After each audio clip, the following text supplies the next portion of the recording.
Hi friends, welcome back to Mass Herbal Care. இன்னைக்கு நம்ம Mass Herbal Careல ஒரு பொடி ரெசிபி தான் இன்னைக்கு நம்ம பார்க்க போறோம். கருவேப்பிலை இட்லி பொடி. இது சாதத்துக்கும் சாப்பிட்டுக்கலாம், இட்லி தோசை எல்லாத்துக்குமே யூஸ் ஆகும். அதுக்காக ஒரு பேன்ல கொஞ்சமா எண்ணெய் ஊத்திருக்கேன். இது வந்து உளுத்தம்பருப்பு 4 டீஸ்பூன் வந்து சேர்த்துக்கோங்க. நீங்க தோல் உளுத்தம்பருப்பு சேர்க்கறதா இருந்தாலும் நீங்க சேர்த்துக்கலாம். இது வந்து வெள்ளை உளுத்தம்பருப்பு நான் சேர்த்திருக்கேன். இன்னும் நம்ம தோல் உளுத்தம்பருப்பு சேர்க்கும் போது அதோட சத்தும் வந்து உங்களுக்கு நல்லாவே இருக்கும். ஸோ அது இருந்துச்சு அப்படின்னா கண்டிப்பா அதை சேர்த்துக்கோங்க. இப்போ நான் ஃபர்ஸ்ட் வந்து கொஞ்சமா இந்த மாதிரி லைட்டா வறுத்துக்கிறேன். வறுத்ததுக்கு அப்புறமா கடலைப்பருப்பும் இதோடய நான் சேர்த்துக்கிறேன். சப்போஸ் உங்களுக்கு இந்த மாதிரி வறுக்க தெரியாது அப்படின்னா நீங்க தனித்தனியா நீங்க வந்து வறுத்து எடுத்துக்கோங்க. இப்போ 3 டீஸ்பூன் அளவுக்கு கடலைப்பருப்பு வந்து சேர்த்துக்கோங்க. இப்போ இது கொஞ்சம் வதங்கினதுக்கு அப்புறம் பாத்தீங்கன்னா இதோட கலர் கொஞ்சம் மாறினதுக்கு அப்புறமா மற்ற பொருட்கள் எல்லாத்தையும் நம்ம சேர்த்துக்கணும்.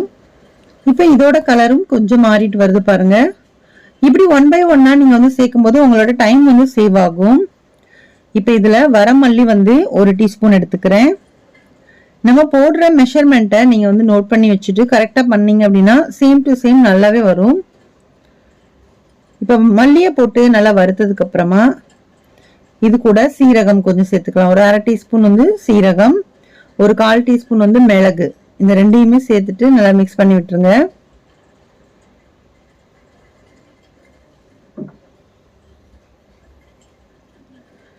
இப்ப பாத்தீங்கன்னாலே தெரியும் அதோட கலர் நல்லாவே மாறி வந்துருச்சு.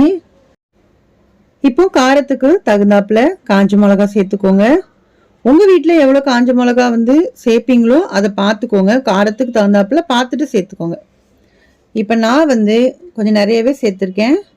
கொஞ்சம் காரம் கம்மியா இருக்கும் அப்படிங்கிறதுனால இந்த மிளகாவை ஒரு 5-6 மிளகாய் வந்து நான் சேர்த்துக்கிறேன். நீங்க பார்த்துட்டு சேருங்க. இப்போ இந்த டைம்ல புளி எடுத்து வச்சிருந்தோம் இல்லையா, அதையுமே நல்லா பிச்சு போட்டுருங்க.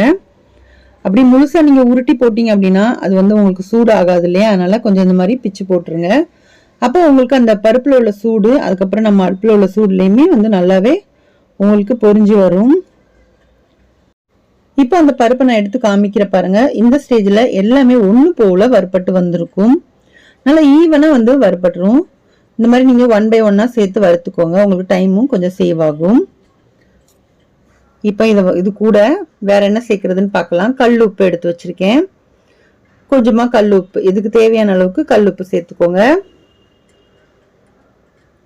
பெருங்காயம் வந்து கட்டி பெருங்காயமா இருந்துச்சு அப்படின்னா நீங்க அதை உடைச்சிட்டு அதையும் எண்ணெயிலேயே நல்லா பொரிச்சு எடுத்துக்கோங்க. இல்ல அப்படின்னா இந்த மாதிரி தூள் பெருங்காயம் இருந்துச்சுன்னா ஒரு 1/4 டீஸ்பூன் அளவுக்கு ஒன்னா சேர்த்துருங்க.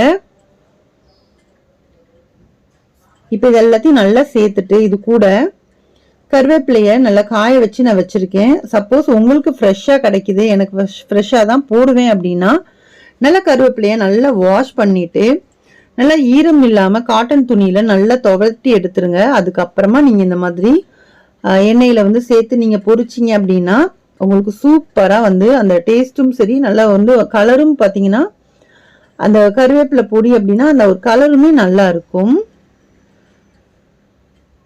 இப்ப கருவேப்பிலைய நல்லா வந்து சூடு பண்ணிக்கிறோம்.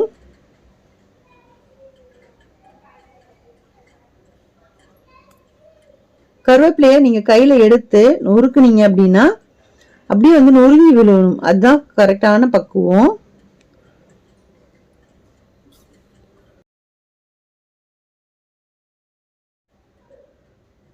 அவ்வளவுதான், நான் சொன்ன மாதிரி. இப்போ வந்து பாருங்க கொஞ்சம் நீங்க ப்ரெஸ் பண்ணி பார்த்தீங்க அப்படின்னா நொறுங்கிரும்.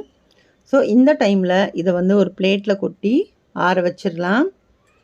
நல்லா ஓரளவுக்கு ஆறுனதுக்கு அப்புறமா பவுடர் வந்து நம்ம திரிச்சிக்கலாம். இது நீங்கள் வீட்டில் மிக்சிலேயே வந்து நீங்கள் ரெடி பண்ணிக்கலாம். ரொம்பவே சூப்பராகவும் வரும்.